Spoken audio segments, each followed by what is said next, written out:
everyone, and welcome to another episode of JK Sports. I'm Kevin Humphreys. He's Jack Feldman. Jack, we're coming to you on a Friday, so it's a little too late to talk about football. So we decided, well, we haven't talked about ball in quite a while, so let's uh let's talk some NBA. Let's talk some college hoops. Jack, for starters, I think we have to start with the Giannis trade and everything that's happened this week from the trade demand finally being reported on and then his injury this week. So take me through your thoughts on Giannis and where you expect him to end up perhaps before the end of the season.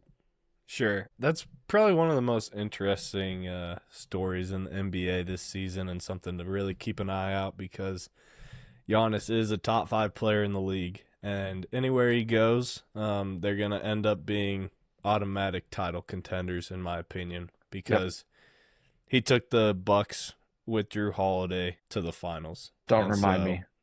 and won. Don't And remind me. so, I have to throw some salt in the wound for you, Oh, but it's still open. it definitely is for all Suns fans, but Yeah. that's just the type of player that Giannis is. He's a real difference maker. So there's a few teams that I think he would be really, really good in, and they all come out of the East, oddly enough. But I look at that top seed in Detroit, and I Oh, think that he would fit perfectly in that scheme. Obviously, you'd have to give up a lot of key pieces to get a guy like Giannis, you're but probably are you giving up Jalen Duren in that? you Feels like could. feels like you probably have to. It would probably be like Duran and Asar with a bunch of picks would be my Hmm. guess. But if you pair Cade Cunningham with Giannis, I Yeah. mean, that would just be super fun to watch. I really want him to end up on the Heat, actually, though, Okay. because I want to see them have a bona fide star. Yeah. Because Hero is a second option, in my opinion, as is Bam Adebayo. I mean, they're Yeah. two elite second options.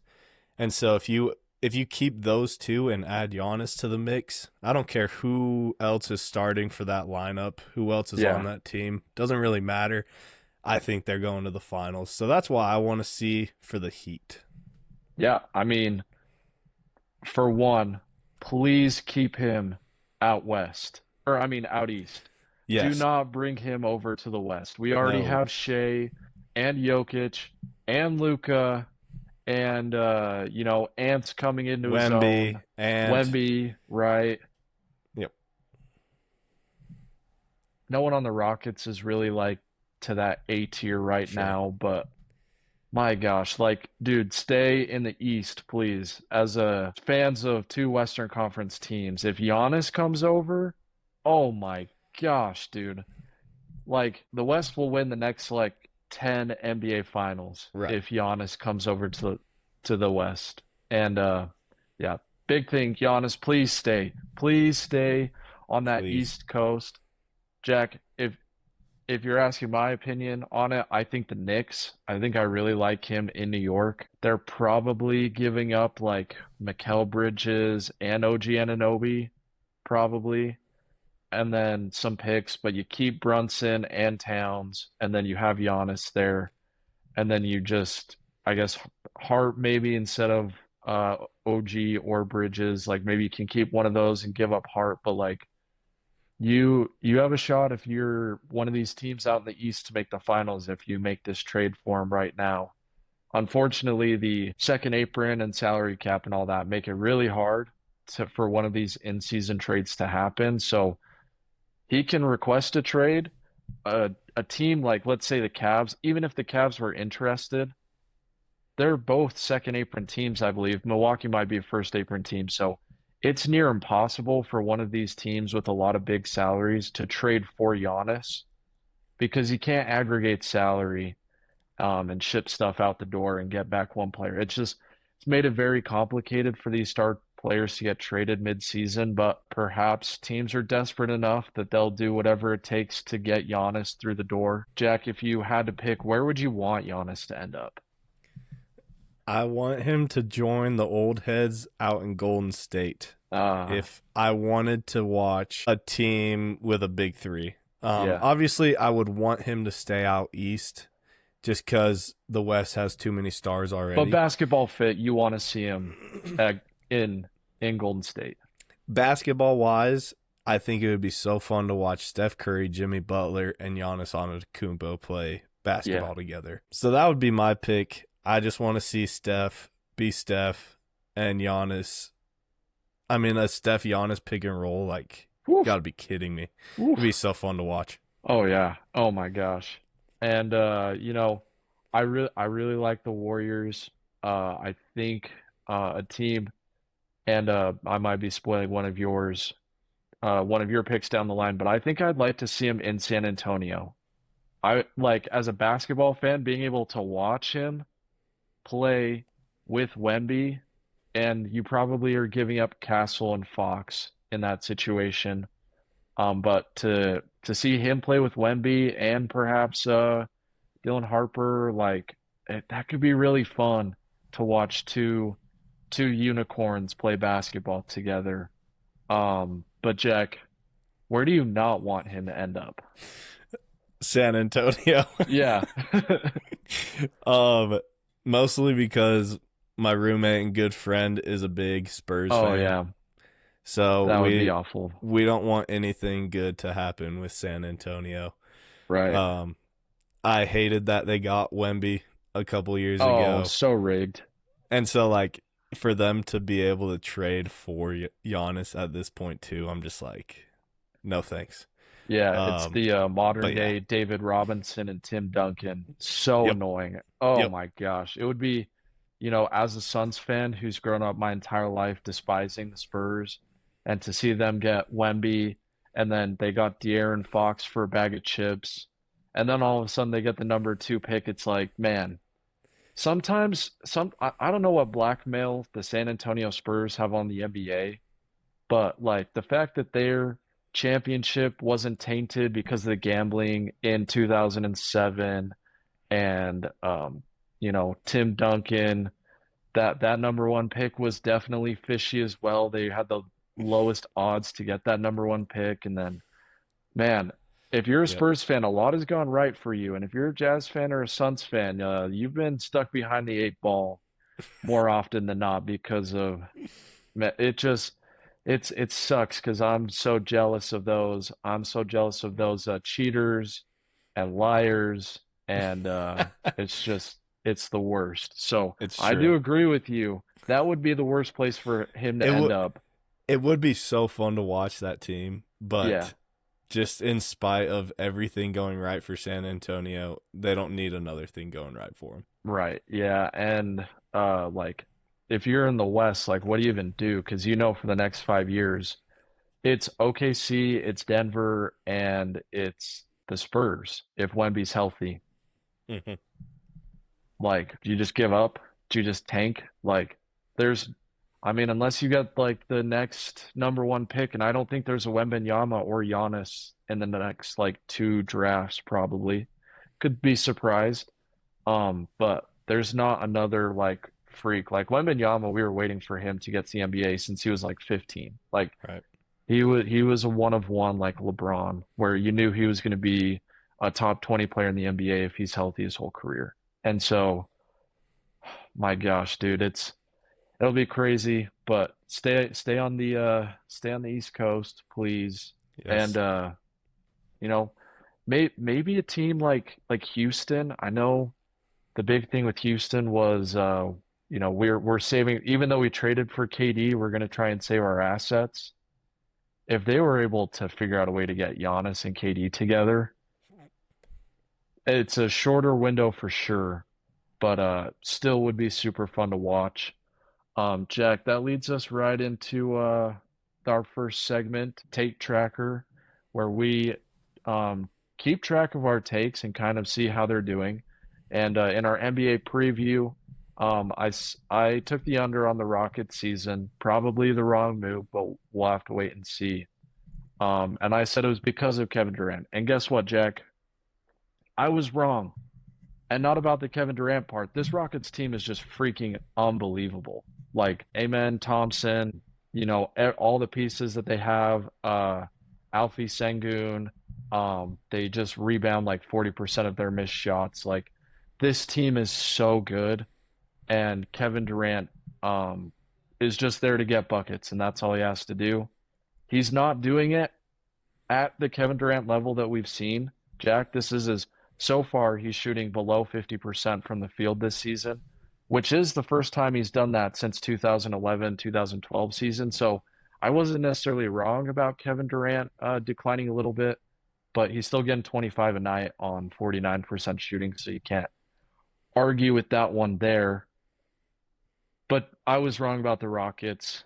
I thought Kevin Durant was going to sink them. He hasn't yet. He hasn't really elevated them. I feel like they could be this good of a team if they had traded for someone else, not named Kevin Durant, or even if they just had Jalen Green, a healthy Jalen Green on this team. Maybe they're in a very similar spot still. But the Rockets are just so freaking good. Yeah, I definitely agree. I have two take trackers. One that just popped into my mind was the fact that Reed Shepherd Yes, is playing very, he's very well he's right now. playing so good. And so that's one thing that I said at the beginning of the season is watch out for Reed Shepherd. Just because of the opportunity that was there. Yeah, without Fred. Right. And so the first 2 weeks he wasn't looking that good because he was playing about 10, 15 minutes. But now he's in the Yep. starting role playing 30 plus minutes. And he's looking like an NBA guy, which is super Yeah. fun to watch. But my other one is just the chaos out west. Oh my gosh. I thought we would see more competition, like a little farther down the line, Yeah. but from 2 to 5, they're all within a game. I mean, three Yep. through five are the exact same. They're 5.5 games back. And then you got the Lakers at 5 games back. So 2 through 5 is just wide open this year. Yep. And I think it's going to be a mix of those four teams, Lakers, Rockets, Spurs, and the Nuggets, two Yeah. through five. I just have no idea what team is going to land where. Yeah. I 100% agree. I think Denver probably is like very much in that two spot, but Aaron Gordon went down with an injury. Right. Christian Brown went down with an injury. So they're kind of, just like holding serve right now, trying to keep everything together for those guys to come back. Obviously, Jokic is probably going to win another MVP this season. But like you said, like the Rockets are right there. The Spurs have managed to stay in the fight without Wemby for the past couple weeks. That's been really impressive. Um, Minnesota's kind of lurking, especially as a team that's made it back to two consecutive Western Conference Finals. And Jack, don't look now, but the seventh place team in the West right now is my Phoenix Suns. I'm not saying I don't think they're on that level of the five teams that you mentioned, but the way that they're playing right now, I think they're going to be in the mix for that sixth seed at the end of the season. And then I think after that, there's a significant drop off. Oh yeah, I definitely agree with that. I mean, you look at Golden State; they've been a shell of themselves as of late. And then it's really just everyone else after that. I mean, you Yeah, can make a case for the Warriors, but after that, I mean, you got the Grizzlies who have been hurt. They're getting yeah. their guys back, and then it's Portland, Utah, Dallas, Oof, and then just bottom of the barrel Clippers, Kings, and Pelicans. So right. I thought we were going to see a deeper Western Conference. You were right of saying it's pretty top heavy, Yeah. There's some but teams that elevated themselves into a sure. tier with the Nuggets that I didn't think were going to, and I still don't know if it's sustainable for the whole season. I'll Right. put it that way. Yeah. And I definitely agree with that. I think it's I was expecting a 2 through 8 battle or a three Yeah, through eight rather than a 2 through 5. So, yeah. but yeah. Okay. That kind of leads me into my early bird takes the worm take, kind of talking about the Western Conference 2 through 5. There is one team in there that I do think is going to kind of fall off at some point this season. And that, Jack, is the Los Angeles Lakers. I hope so. I I'm trying to speak it into existence, honestly. Please do. Luca is incredible, and Austin Reeves has taken his game to a place this season where I don't know if we thought he could, take his game too, right? He's at above 25 points per game. He's still like sharing the main ball handling responsibilities with Luca. He's been super impressive to watch, but there's two to four guys on this team that I'm quite concerned about. So LeBron has not looked very good at all this season.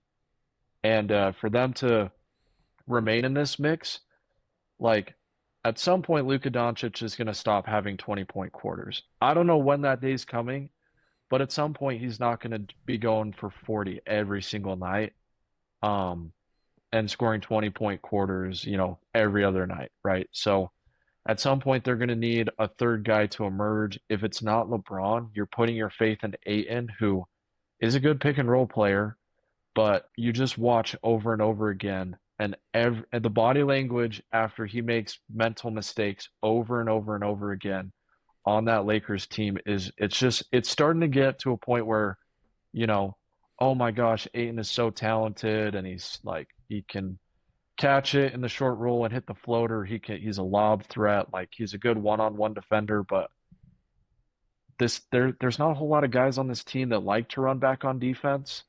And if you've watched, like, they obviously beat the Raptors, but if you watch their past few games against the Raptors and the Suns and other teams, the more athletic teams are just going to beat them up and down the floor and beat them on the boards and do all like the Lakers can score, but I'm not sure they can do much else. Oh yeah, I definitely agree with that.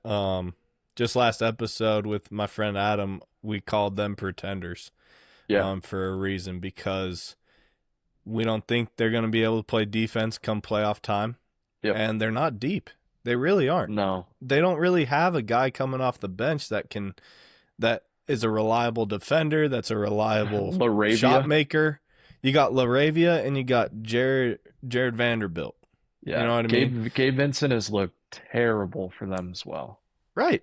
And he's been terrible for the last 3 years since his Yeah. Heat run. So, Yeah. I mean, you look at the Lakers, yeah, they're a very good top-heavy team. You got Reeves who can get the ball in the bucket. You got Luka that's obviously just a special type of player.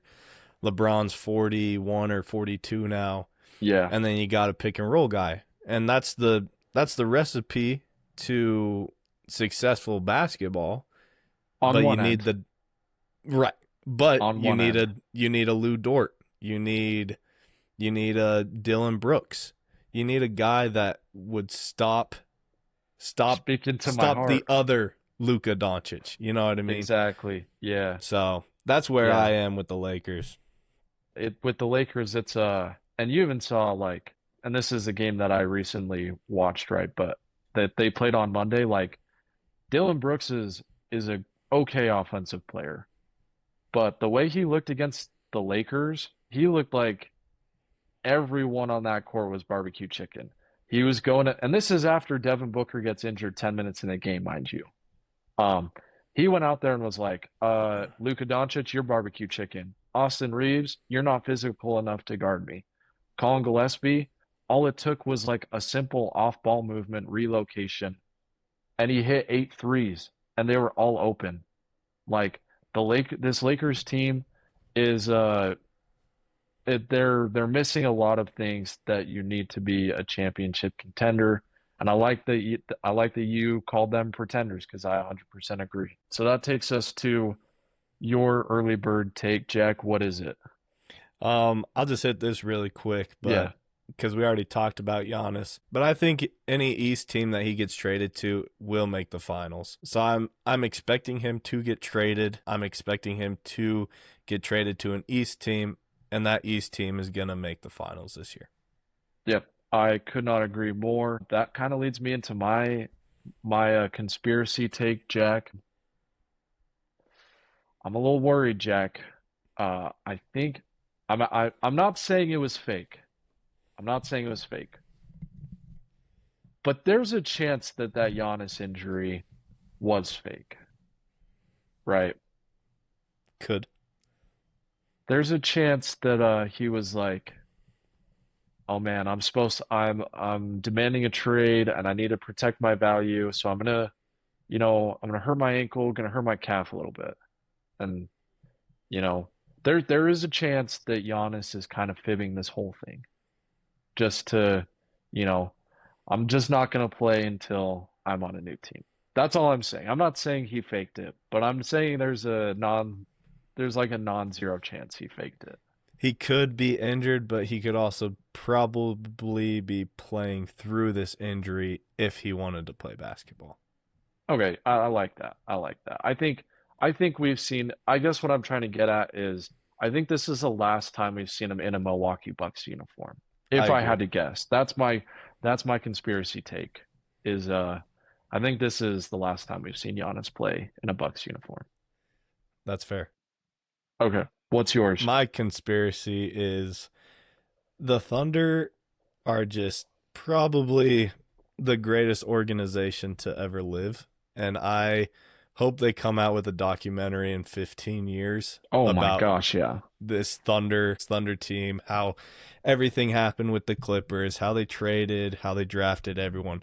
I want to see that all unravel because the team that wins the championship this year, the Thunder, are Yeah. going to get 2 top 10 picks this year because they own the Clippers pick Oh, unprotected.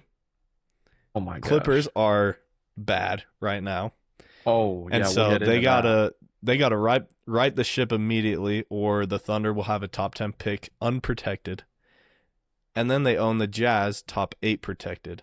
And right now, the Jazz are projected to be picking at 9. So that's why it's a conspiracy. I don't think the Jazz will stay at 9. I think they're gonna end up dropping some games, and they know that it's top 8 protected, so they're gonna guarantee Oh themselves a yeah. top 8 pick.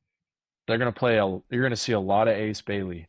Yes, yes, absolutely. And so that's why it's a conspiracy, not an early take. But it's just the fact that the Thunder have a chance to have Oh my two top gosh. 10 picks as a championship team is just absolutely nuts. Dude, Sam Presti, I Genius. mean, everyone's playing checkers while he's playing chess. I mean, I don't think you can find a GM in this league that's even like close to Sam Presti. Like, if you lined up every NBA superstar and then like had Sam Presti and you were like, you have to pick one guy, I'm probably going Luca. I'm probably taking Jokic. I'm probably taking Wemby, but like after that, dude, Presti might be the most valuable person, like what, like top five to Yeah, ten most valuable people in the NBA, just right. because he's an incredible drafter. We know that, and then he's really savvy when it comes to making trades. Obviously, put the he put the Clippers in a hellhole with that Paul George trade, which everyone understood it, but everyone also Right. understood that it could have major repercussions. And we're seeing that now, right? And then just the fact that he was so savvy, like for like 2 to 3 years to just take every single bad contract and take the picks that came with it. Like he's the most intelligent, smartest person in basketball, and there's probably not, I mean, maybe Trader Danny, maybe you can argue that Danny Ainge is one of the better GMs in basketball, right? But it's Sam Presti, and then it's a big gap Everyone else. between everyone else. Yep. Fun fact before we move on, I handed Sam Presti a water bottle one time. So Yeah. that's a little fun fact. Did any ball knowledge rub off on you? No, all he said was thank you. And then I just went back to the Nice guy, baseline. Sam So Presti. yeah, nice guy. Nice, Great guy. nice guy, Sam Presti. All right. Already talked about Giannis. Let's get into something that would have led the show had Giannis not demanded a trade this week. Jack, LeBron James, Le King, his streak of scoring 10 points or more in every game in 1,297 games was snapped because he decided to be a good teammate. and pass the ball to Rui Hachimura for a game-winning three. Your thoughts? I'm sick of these narratives with LeBron. He was like 4 of 17 He that was game. terrible. He was awful. So He's been terrible. it's not, and I guarantee if he puts that shot up, he's 4 of 18. Like, Yeah. he didn't get the streak broken because he was a good teammate. If he was a good teammate, he'd be shooting 4 of 6. Yeah. But he shot 4 of 17 from the field, Oh kept yeah. chucking it up, kept missing. Like, there's nothing to it, honestly. If he Yeah. was if he was more willing to pass the ball, because he's a wonderful passer. I mean, you saw it at the Yeah. end of the game. Yep. But it's just the fact that everyone's like, oh, he didn't get it because he was selfless. Well, then you shouldn't shoot 4 of 17 from Yeah. the field throughout the game. Yeah. I agree. And also, like, what is 10 points really, Jack? Like Nothing. it's just a number. It's bench numbers. People give it so much weight Right. because like it's a double digit. But like there's only 1 point difference between 9 and 10. And Yeah. if he wanted to, he could just say he's probably scored 8 points in every single NBA game he's ever played. I'm just gonna guess that he's like started and finished, right? Like not Sure. left because of injury, right? There's no like it's such a pointless stat. Like wake me up when it's 20, right? Like when KD goes on these like 30 game streak of games, like scoring 20 points in a row, that's impressive. That's impressive. And he conveniently leaves out his 8 point performance by not including the playoffs against the Mavericks back in 2011. Like we're just completely glossing over playoff games. He's just stat padding now. Like if you watch him in at the end of some of these games, like he's going for it. Like there's not any merit to it. Like this is all him just trying to like control this like media narrative of like, oh, I've scored blank amount of points in this many games. And it's like, okay, well, Kareem probably had a streak close to that. MJ probably had a streak close to that, right? Like it really doesn't matter. And it's just pointless. And the fact that they're like mobbing LeBron after he makes a game-winning pass, like it's so corny too. And you can tell that it's like this point that he's made known in the locker room, like, I have to get my 10 points. Like it's so annoying. Well, it's just dumb because like you said, any star on any team, that's the bare minimum that you're supposed to score every single night. Yeah. If you're the number one option for your team for the last 20 years, you should have a 1,300 game streak of 10 points or more Yeah. because that's what you're getting paid to do is put the ball in the bucket. Yeah. And so the fact that people are making this such a big deal, I'm like, it means nothing because that's what he should be doing. Kevin Yeah. Durant should be scoring 10 points a game. Devin Booker should be scoring 10 points a game. Yeah. Even Lauri Markkanen should be scoring 10 Yeah. points a game. Like it's not anything like it's not like when James Harden was on the Rockets averaging 40 a game. Yeah. You know what I mean? Like that stuff is like, whoa. Yeah. But to score 10 points, you should be doing that throughout your whole career Yeah. if you're It's the LeBron lamest James. stat streak I've ever seen, Yes. right? Like games played, cool. Like Yeah. getting AC Green That in one's cool games. though. Yeah, but like even then there was like, oh, we got to get AC Green as token 2 minutes to keep the streak going. Mikal Bridges. Here's the thing with Mikal. Like the last week of the season, It's true. they put him in for quarter whatever, and I don't like that. But outside of the last week of the season, he's not just he's playing He's 35 playing minutes a 35. night. Yeah. So like I'll give you a pass in the last week of the season. Um but like I feel like Mikal has the most merit out of any streak going right now, and I'm biased because I love the guy. But Mhm. like yeah, this LeBron It's streak, dumb. I Means shouldn't have nothing. like 20 notifications on my No. phone about the most stupidest pointless streak in the world. Means nothing. Yeah. Um just a quick few NBA topics to get to. I know you talked about it on the last podcast, but Chris Paul, again, a guy that I love. The only really thing I have to add is you brought in Chris Paul. What did you expect? Like, this is who he's been for the last 40 years of his life, 39 years of his life. You expected him to show up and not try and win and not, point out everything that was wrong. The dude hasn't stopped talking since he was 3 years old, probably. That's just who this guy is. To do him dirty like that was horrible. So sad. I mean, Yeah. you see throughout the whole like NBA history, Yeah. guys like Dirk Nowitzki. You think he was doing anything his last year? No. Was he on a Yeah. team? Yes. Was he on the team that drafted him? Yeah. I will say he It's was probably better vibes than Chris Paul was this well, season, sure. but like if you But sign Chris was Paul, his know what team you're getting 5 and into. 20 when he was right? Yeah. You but Dirk's team wasn't 5 and 20 starting the Yeah. year when they were supposed to be contending for a championship. So, I mean, Chris Paul's a real one, and they didn't like it down in Yeah. LA. Yeah. No, they did not. Justice for my guy Chris Paul. I would love for him to go, please sign with Denver or, if someone in OKC gets hurt, like go sign with OKC. Or if there's an Eastern Conference team,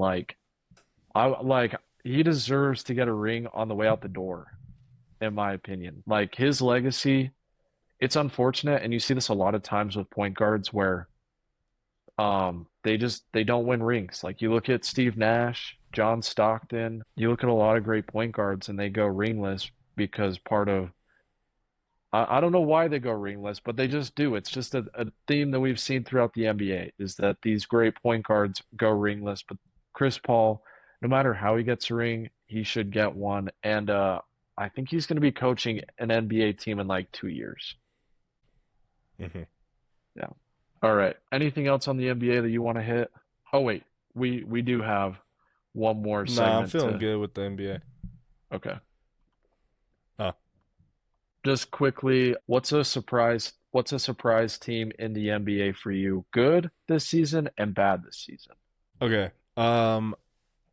Oh, shoot. I'd have to go with the Raptors, honestly. Yeah. Like, I did not expect them to do anything remote in the East, Yeah. but they've been looking good, and I think it all starts with the health of Brandon Ingram. Brandon Ingram Hmm. is finally healthy for like the first time in his career, Yeah. and we get to see that unfold with Scotty Barnes.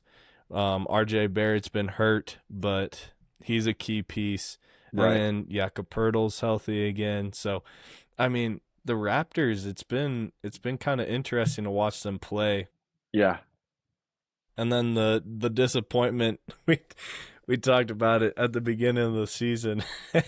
It's the Pelicans. I mean, Oh it's just the gosh. classic if Zion is healthy, if this Right. team is healthy, they'd be elite. But they're actually 3 and 20. So Yeah.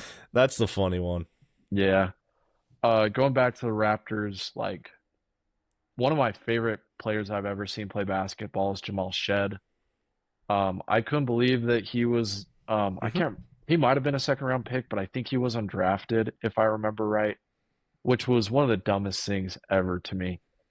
He is such a good basketball player. He's playing quality minutes with the Raptors. Depending on who's in the lineup, like he's closing games for them. So I'm thrilled that he's getting his due.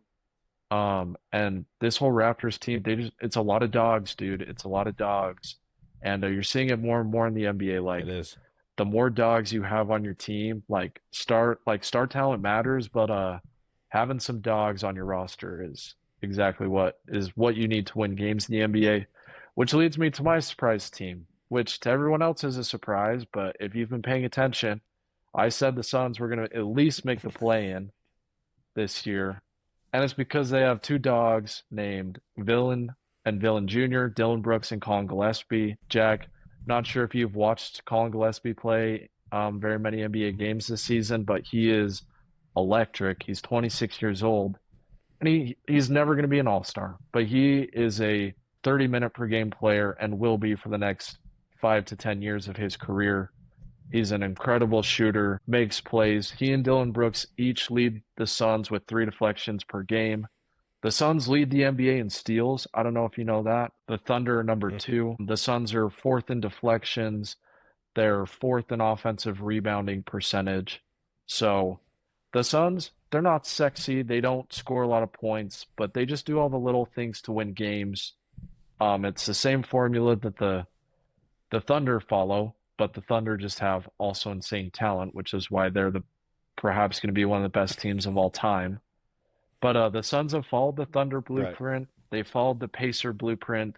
The Raptors are a similar team to this as well, where these these coaches like Jordan have figured out like if we do all these little things right, like we play with great pace, we rebound, we are aggressive on defense, force a lot of turnovers, we win the possession battle, we win basketball games. And that's what the Suns have been doing this year, and that's why they're the surprise team on everyone else's watch list except mine. And then we've already talked about them. The Clippers, they're a dumpster fire. The only thing that's interesting about them is like, does Harden get traded to a contender? Does Kawhi get traded to a contender? Um, but yeah, they're in the midst of a rebuild because it's over for them. Let's transition to college hoops, Jack. Um, what has anything stood out to you watching college hoops this season, or a specific team that you've just fallen in love with so far? I have a couple quick ones. I Yeah. love watching Louisville. I love Mikel Yeah. Brown Jr. I think he's like one of the most fun Yes. freshmen to watch in the nation. Yes. And I don't think he's getting the flowers that he deserves. Probably not. The other team is right, absolutely. I mean, he's just electric. I don't know if we can trust UConn. That's my other takeaway. Okay. I don't know how good UConn is this year Uh-huh. because they haven't won in dominant fashion the way that people were thinking they were going to. I mean, Yeah. obviously they've been playing some dogs. Yeah. I mean, it's not like they're playing Cal Poly and all Yeah. these random schools. Like they're playing top 10 teams. Right. But I thought we'd see a more dominant UConn type team as we saw in years past. Yeah. For me, the team that surprised me, and maybe it's not surprising, but Kentucky is just like not, they just haven't been they haven't taken the step forward that a lot of teams expected them to take this season. They were one of the best shooting teams last year. Now they went 1 for 13 shooting from three in a game against North Carolina this week. Like it's the transfer portal is so crazy, and you can't live off of just revamping your roster every single season like it seems like Mark Pope is going to try and do because I mean you have teams like this year where if you miss on a couple guys in the transfer portal, everything falls apart. Colin Chandler's playing well for them, but just about everyone else, it hasn't been a great showing. The other storyline, Jack, is that the ACC's kind of back this year. Like in the Big Ten, in the SEC ACC challenge last year, the SEC won 14 out of the 16 games. But this year, they only went 9-7. And you see teams like North Carolina who have kind of figured it out and gotten back to being a top 20 program.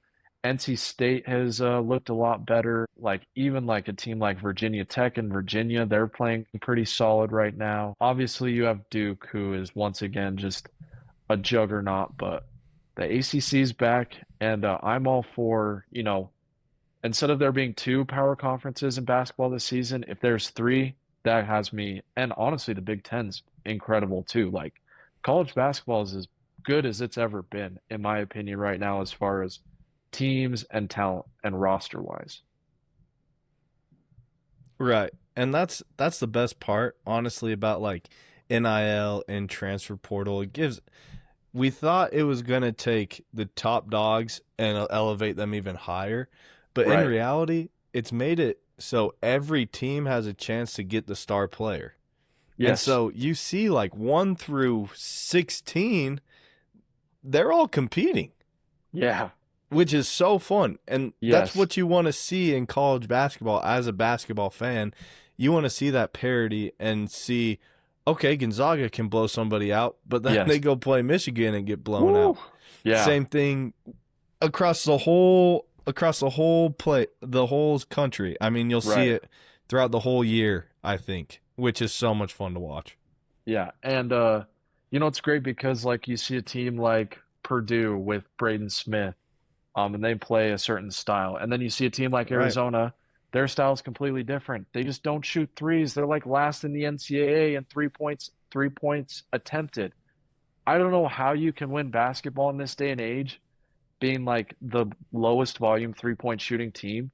Arizona's figured out how to freaking do it. It's insane. Like you look at Duke, I mean, the Boozer twins and Ngamba and Isaiah Evans, dude. I feel like Duke is maybe not as good as they were last year, but they're freaking close. They're freaking close. They're good. They're so good. And it feels like, and the schedule that they've played is insane. Like if this, I think this Duke team is probably at some point going to take the number one spot in the country again and not give it up. Like it sucks. I don't like it, but Duke to me is the most talented team in the country, and they may very well end up being the number one overall seed again in the NCAA tournament. Yeah. I mean, it's just so fun because when March comes around, you're going to have no idea who's even going to reach the Elite Eight, which is super Oh fun. yeah, Unlike last year where everyone said, "Oh, it's just going to be the one seeds meeting up in the Houston, Final Four." Duke, This year, Florida. who Yeah, the heck knows? yeah. It's Exactly. yeah. So, something something that I keep looking at though is the Big 12 has 4 of the top 10 teams as Yes, well. And so that's something to keep an eye out on is the Big 12 basketball back cuz last year was a bit of a lull in the yes, Big 12, but now you got Arizona, Houston, BYU, Iowa State all in yeah, the top 10, which is a lot of fun for Big 12 ball. yeah. And I will say I do think there's quite a big difference in the Big 12. Like I think there's like a really good six. But the other 10 I'm like super high on, right? I don't think it's like the deepest, but I do think unlike last year, really only felt like Houston was a title contender. I think you're right where there's like potentially four or Exactly. five teams that could win a national championship from the Big 12 this year, which is a lot more fun.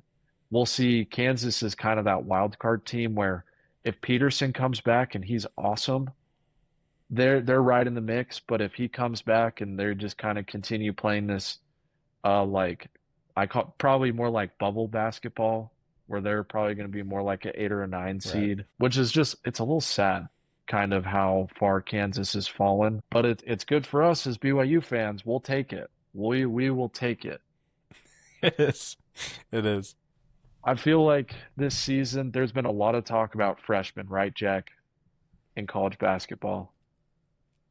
Yeah. And like much deserved Absolutely. too. Like Caleb Wilson, I don't know if you watched Michigan State, North So Carolina, good.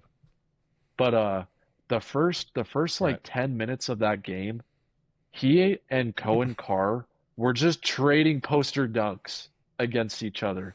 The first 10 So minutes awesome. of that game was if I think it was on Thanksgiving too. There was no Thanksgiving nap for me watching those two guys. They're so exciting. Obviously, we talked about Cameron No. Boozer. AJ DeBanza deserves his flowers. You already talked Michael Brown. I'm trying to think of some other freshmen. There's so many this year that So many. are just captivating our attention. But I wanted to give you my list of Jack of the best non-freshmen that probably aren't getting quite the love that they deserve this season because of how good this freshman class is. Are you ready? I'm ready. Let's hear it. Okay. Number one is LeBaron Philon at Alabama. This guy is Tyrese Maxey in college basketball. His ability to get from 3-point line to rim is as fast as I've ever seen. He can score the ball. I believe he scored 29 points in his most recent game. He probably is a lottery pick this year. He has Tyrese Maxey written all over him just the way he plays. If you're looking for non-freshman guys to watch, this is definitely a guy. Number two is Braden Smith. He's the best pick and roll point guard in the country. He's the best passer in the country. Need I say? I mean, you've watched Braden Smith. He's probably the best player in college basketball.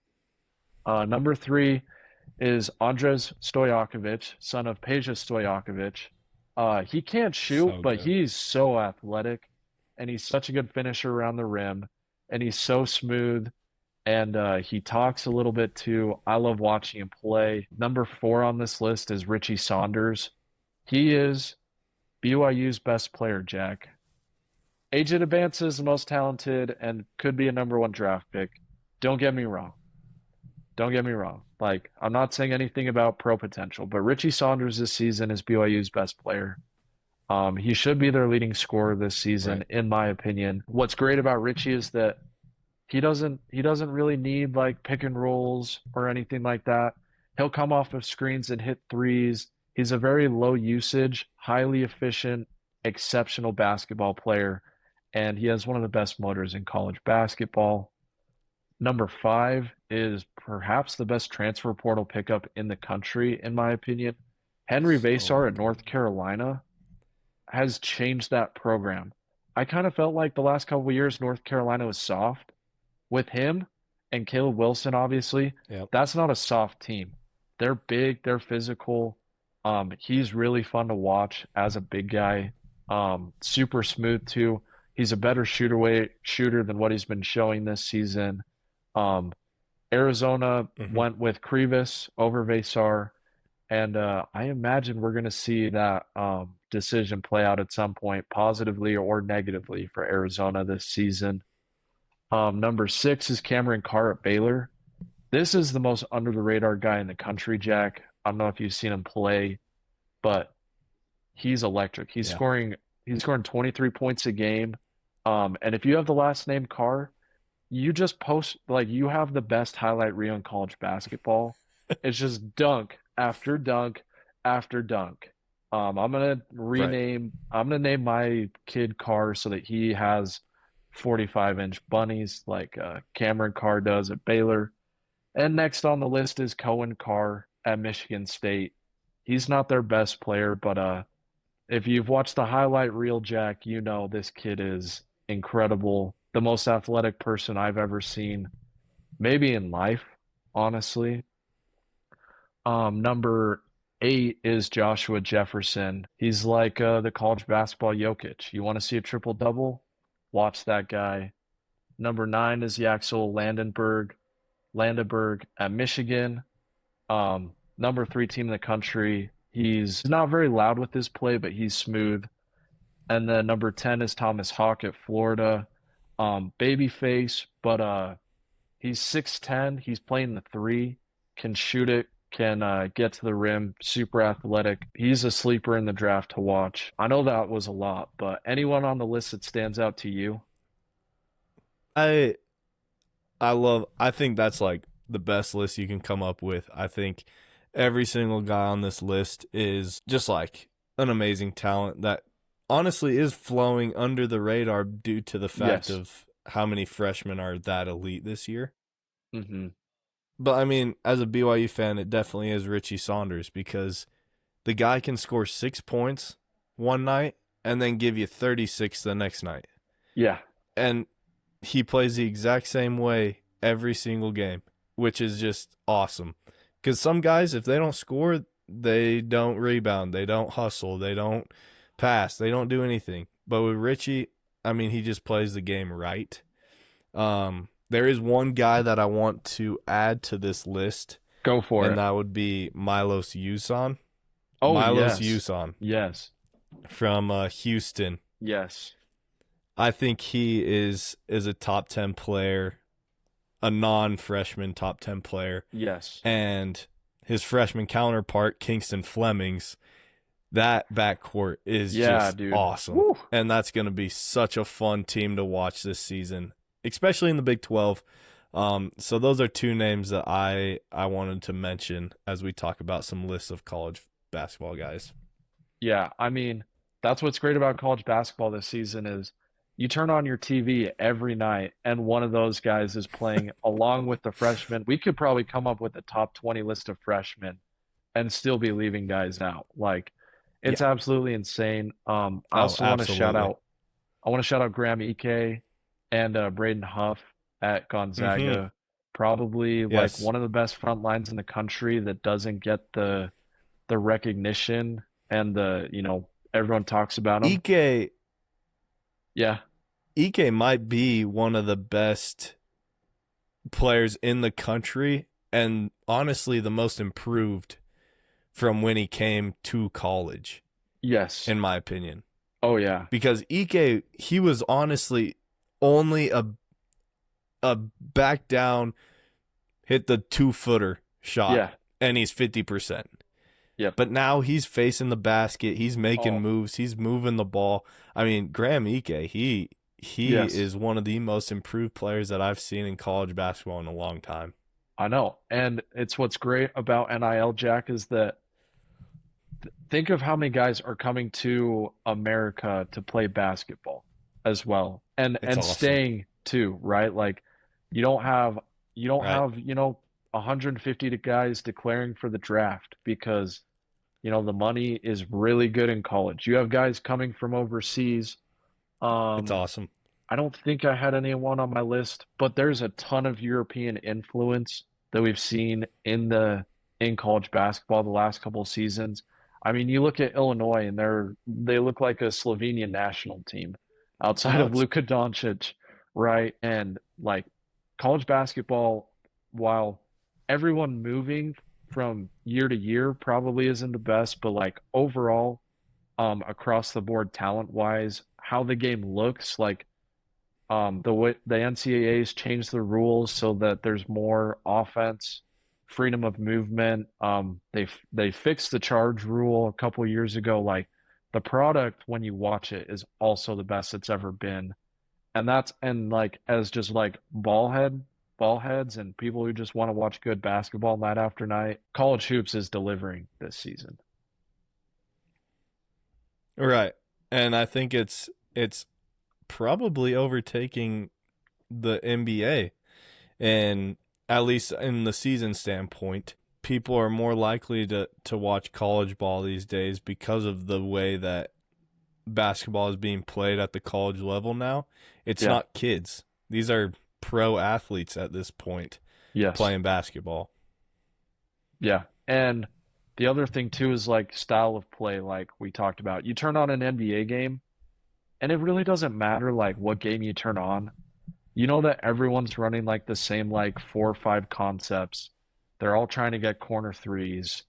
Like it's all very like monopolized, like it's just one way.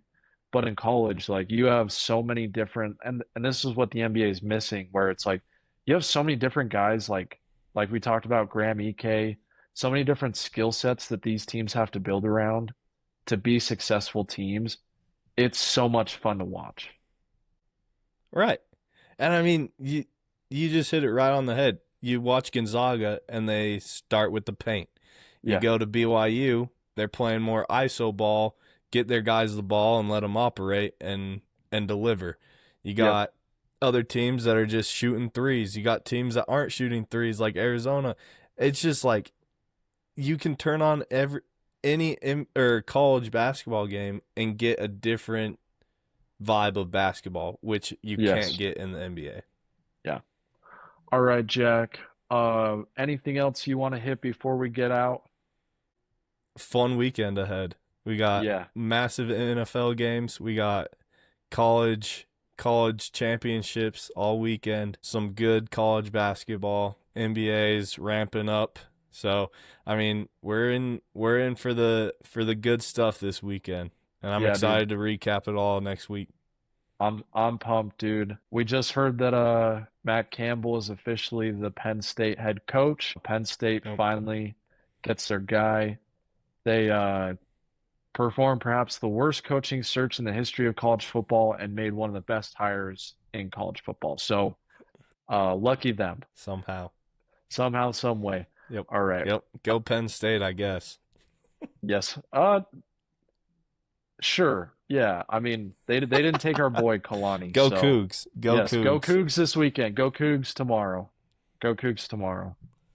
Or today if you're listening to Yes, it sir. on Saturday.